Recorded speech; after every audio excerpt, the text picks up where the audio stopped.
భారతీయుడు ఛానల్కి స్వాగతం. Jai Shriram. Hara Hara Mahadev. CAA, citizenship amendment act implement చేశారని చెప్పుకున్నాం కదా. దానికి ముందు ప్రిపరేషన్ చాలా జరిగిందండి. చాలా జాగ్రత్తగా ప్రిపేర్ అయ్యారు. లాస్ట్ టైం ఇంప్లిమెంట్ చేద్దాం అనుకున్నప్పుడు చాలా గొడవలు అయిపోయాయి. మీకు షాహీన్ బాగ్ అలాంటి ఇన్సిడెంట్స్ జరిగాయి, దాంతో ఆపారు. ఇప్పుడు ఈ మాట మాత్రం చాలా పకడ్బందీగా ఒక వ్యూహం ప్రకారం ముందుకొచ్చారు.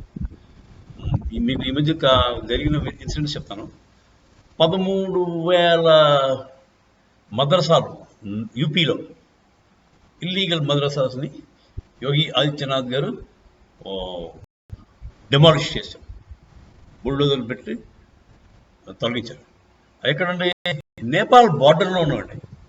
నేపాల్ బార్డర్ చాలా విచిత్రమైన బార్డర్ అండి. అక్కడ అంతా ఇల్లే, పాకిస్తాన్ నుంచి వచ్చిన వాళ్ళు ఏంటో మరి అక్కడ సెటిల్ అయిపోయి ఆ బార్డర్ మొత్తం కబ్జా అడ్డు హిందువులు లేకుండా పరిపేలు చేశారు.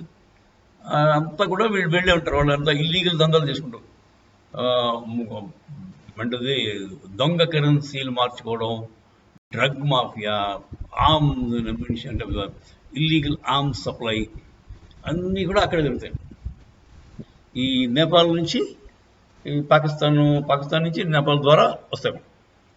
సో నేపాల్ బార్డర్లో 13,000 మద్రసాలని యోగి ఆదిత్యనాథ్ గారు ఈ మధ్య కాలంలోనే తొలగించారు, ఐడెంటిఫై చేసి పంపించారు.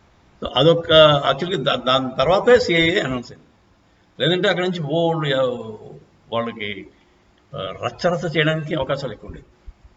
ఈ తర్వాత నెక్స్ట్ ఏమో సైబర్ మానిటరింగ్, సైబర్ పోలీసింగ్ బాగా జరుగుతుందండి. అంటే వాట్సాప్లు, టెలిగ్రామ్లు అన్నీ కూడా క్లోజ్గా మానిటర్ చేస్తారు. బేసిక్గా వీళ్ళు ఈ మదరసాలు, మసీదుల నుంచి వీళ్ళు మోడస్ ఆపరేండి ఏంటంటే చిన్న చిన్న వాట్సాప్ గ్రూపులు ఉంటాయి. అవన్నీ కలిపి ఇంకో గ్రూపులు ఉంటాయి, మానిటరింగ్ గ్రూప్. ఆ గ్రూపు ఇంకో సోవర్ గ్రూప్. అవన్నీ కూడా జాగ్రత్తగా వీళ్ళని పైవాడు ఇన్స్ట్రక్షన్ ఇస్తాడు, వీళ్ళు కింద వాడు మళ్ళీ పాస్ ఆన్ చేస్తాడు. మళ్ళీ ఆఖరి వాడు ఫుడ్ సోల్జర్ అంటాడు. వాళ్ళేమో అందరికీ గబగబా వెళ్ళండి, ఈ ఏరియాకి వెళ్ళండి, రాళ్ళు బుచ్చికి వెళ్ళండి, అదే పెట్రోల్ బాంబు పుట్టుకు వెళ్ళండి అంటే వెళ్ళిపోతాడు. చాలా ఆర్గనైజ్డ్గా ఉంటుంది. క్విక్గా రియాక్ట్ అవుతారు, చాలా క్విక్గా రియాక్ట్ అవుతారు. దానివల్ల పోలీసులు వాళ్ళు వచ్చే లోపల వీళ్ళు వచ్చేస్తారు ముందు. సో అవన్నీ కూడా ఇప్పుడు వాట్సాప్ గ్రూప్ ఎన్క్రిప్ట్ అయిపోయింది, మనకేం పర్వాలేదు, మన ఇష్టానుసారం రాసుకోవచ్చు అనుకుంటున్నారేమో అమాయకులు మీరు. ఎన్క్రిప్షన్ అంతా కూడా it can be decrypted. It is not అంటే పోలీస్ వాళ్ళకి they know how to decrypt. మీరు వాట్సాప్ గ్రూప్ పెట్టేసుకుని ఇవి ఇష్టం రాసుకుందాం అనుకుంటే కుదరదండి. ఇవాళ చెప్తారు, రేపు దొరికిపోతారు, మొత్తం గ్రూప్ అందరినీ లోపలేస్తారు. అంటే if you're doing any illegal activity, anti national activity. ఇప్పుడు నేను చెప్పేది మన పీస్ లవింగ్ మతం ఉంది కదా, వాళ్ళు బేసిక్గా వాళ్ళు ఇలాంటి ప్లాన్ అయినా వాట్సాప్ ఎన్క్రిప్టెడ్ కదా, మనం ఏం చేయగలని అనుకుంటే అది మాత్రం వాళ్ళు భ్రమ. వాళ్ళు అది మర్చిపోండి. WhatsApp is not as safe as they think it is. Encryption దాన్ని డీక్రిప్ట్ చేసి దాంట్లో ఉన్న విషయాలు పట్టి మిమ్మల్ని అందరినీ కూడా అదుపులో తీసుకోవడానికి అవకాశం ఉంది. సో అదొక సైబర్ పోలీసింగ్ ఒకటి. Next drones. ఇప్పుడు సెన్సిటివ్ ఏరియాస్ ఉన్నాయి కదండి, ఢిల్లీ పక్కన నోయిడా,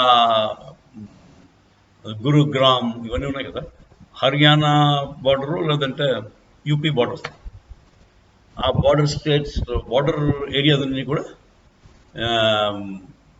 సెన్సిటివ్ ఏరియాస్ కింద గుర్తించి వాటిలో మీకు డ్రోన్స్ ద్వారా నిఘా, సర్వేలెన్స్ అవుతుంటుంది. ఈ మాట చాలా జాగ్రత్తగా ఉన్నారు.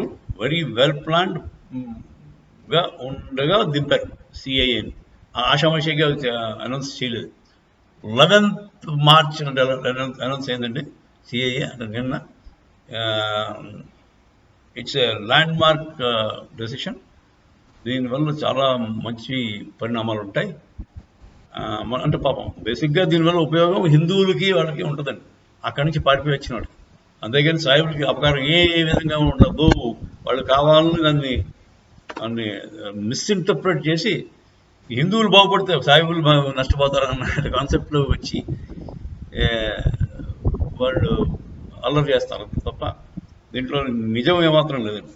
దానికి Indian Muslims have nothing to do with CAA Indian Muslims ఎట్టి పరిస్థితుల్లో టచ్ చేయదు. ఇట్స్ ఓన్లీ ఫర్ పాపం అక్కడ బాధితులై ఇక్కడికి వచ్చి 5 ఏళ్ళు పైచిలకు ఉన్న వాళ్ళకి సిటిజన్షిప్ ఇస్తారు అంతే.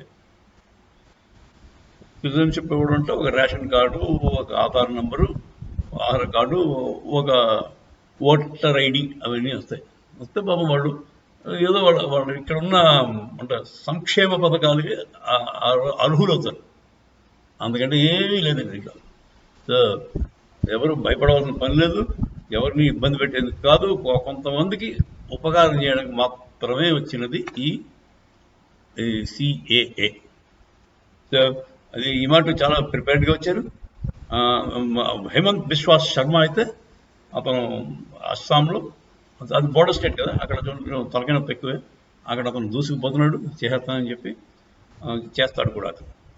ఇంకొకటి వెస్ట్ బెంగాల్లో మరి మీకు తెలుసు కదా, మన అరాచకాల రాక్షసి తాటక, ఆవిడ ఏం చేస్తుందో మరి చూడాలి, అబ్జర్వ్ చేయాలి. ఇది స్టేట్స్కి సంబంధం లేదండి, సెంట్రల్ పర్వ్యూలోకి వస్తుంది, ఎవరైనా చేయవలసిందే.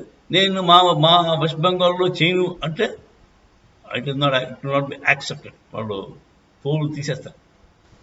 సెంట్రల్ గవర్నమెంట్ డిసిషన్ ఇది, స్టేట్స్తో ఎటువంటి ప్రమేయం లేదు. అలాగే తమిళనాడులో ఒకడు కొత్తగా విజయ్ అనే సినిమా యాక్టర్, వాడు డిఎంకేకి బి టీం కింద వచ్చాడు, పెట్టాడు పార్టీ, డిఎంకేకి బి టీం. వాడు అంటే డిఎంకే ఇప్పుడు పేకల్లో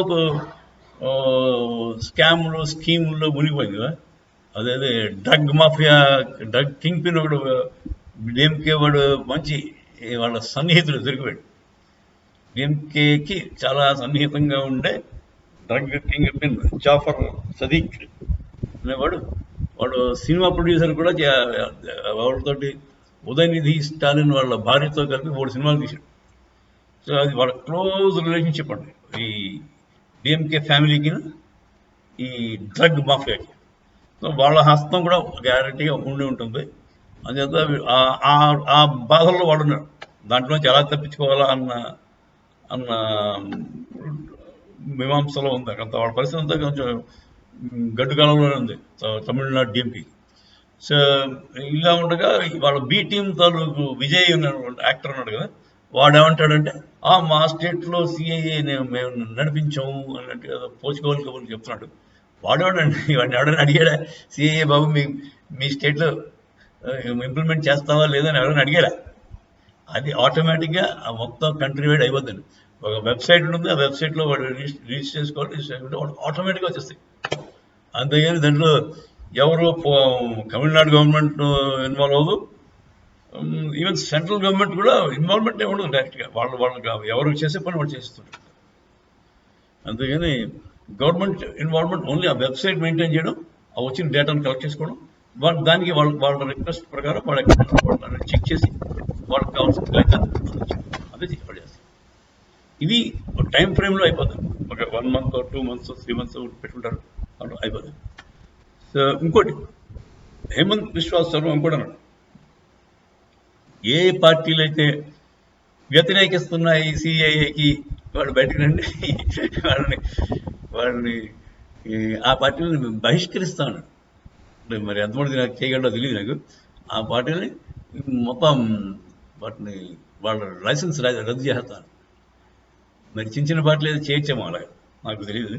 అలా చేయగలడు, చేయగలిగే ఉంటాడు. చాలా తెలియని అతను, మామూలు మనిషి కాదు. Himanta Biswa Sarma that extremely intelligent, extraordinarily efficient chief minister of Assam. అదండి.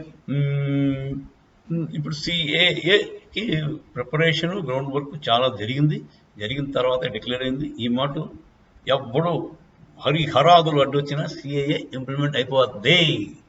జై శ్రీరామ్, హర హర మహాదేవ్.